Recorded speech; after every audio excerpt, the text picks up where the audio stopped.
Hi friends, எல்லோரும் எப்படிங்க? நல்லா இருக்கீங்க நம்புகிறேன். ஸோ இந்த ஷார்ட்ஸில் நம்ம என்ன பார்க்க போகிறோம் அப்படின்னு சொல்லிட்டு பார்த்தீங்கன்னா, கர்ணப்புறா தான் பார்த்துட்ருக்கோம். ஸோ கர்ணப்புறா வந்து பார்த்திங்கன்னா தரமான புறா இருக்குது. ஸோ ஓவர் அடி ப்ளஸ் வந்து பார்த்திங்கன்னா டைமிங்கு. ஸோ இதுக்கான ரிசல்ட்டுக்கான வீடியோ வந்து நம்மக்கிட்ட தனியாக இருக்குது. இது வந்து எங்கே இருக்குன்னா நம்ம ஃப்ரெண்ட்கிட்ட தான் கிடக்குது. ஸோ வேணுங்கிறவங்க மட்டும் கனெக்ட் பண்ணுங்கள். நான் அந்த வீடியோக்கில் வந்து நம்ம நம்பர் போடுதேன். ஸோ நெக்ஸ்ட்டு அப்படியே வந்து பார்த்திங்கன்னா அடுத்த ஒரு சப்ஜா கலரு, இதுவுமே பார்த்திங்கன்னா நல்லா சூப்பர் செட்டு தான். எல்லாமே பார்த்திங்கன்னா கிளச் எடுத்தது தான். ஸோ உங்களுக்கு கிளச் எடுத்ததும் இருக்குது, பட்டா வேணும்னா பட்டாவும் இருக்குது. ரேட்டு வந்து பார்த்திங்கன்னா 1500 அந்த ரேட்டு வரும். டிரான்ஸ்போர்ட்டு பார்த்திங்கன்னா எக்ஸஸாக நீங்கள் எந்த ஏரியாவில் இருக்கீங்களோ அதுக்கேற்றாப்புல வரும். இது அடுத்த 3வது செட்டு. ஸோ பார்த்திங்கன்னா பிளாக்கு, சுத்த பிளாக்கு, அதுக்கப்புறம் பார்த்திங்கன்னா சப்ஜா கலரு.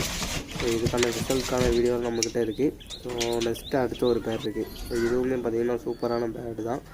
ஸோ கிட்டத்தட்ட ஒரு 4 செட்டு, ஒரு 5 செட்டு இருக்குது. ஸோ நீங்கள் மொத்தமாக லாட்டாக எடுக்கிறீங்க அப்படின்னா நம்ம வந்து ரேட் வந்து கம்மி பண்ணிடலாம். ஸோ இல்லை இண்டிவிஜுவலாக ஒரு செட்டு தான் வேணும் அப்படின்னா அதுக்கான ரேட்டும் வந்து பார்த்திங்கன்னா நம்ம வந்து 1500 அந்த மாதிரி வரும். ஸோ ஆனால் எல்லாமே பார்த்திங்கன்னா 100% வந்து பார்த்திங்கன்னா ரிசல்ட் இருக்கக்கூடிய பேடு தான். ஸோ அதுக்கான வீடியோ எல்லாமே இருக்குது. ஸோ இந்த ஷார்ட்ஸ் பிடிச்சதுன்னா மறக்காமல் சப்போர்ட் பண்ணுங்கள், சப்ஸ்கிரைப் பண்ணுங்கள். நெக்ஸ்ட் நல்ல வீடியோ சொல்லிக்கலாம். ஓகே, பாய்.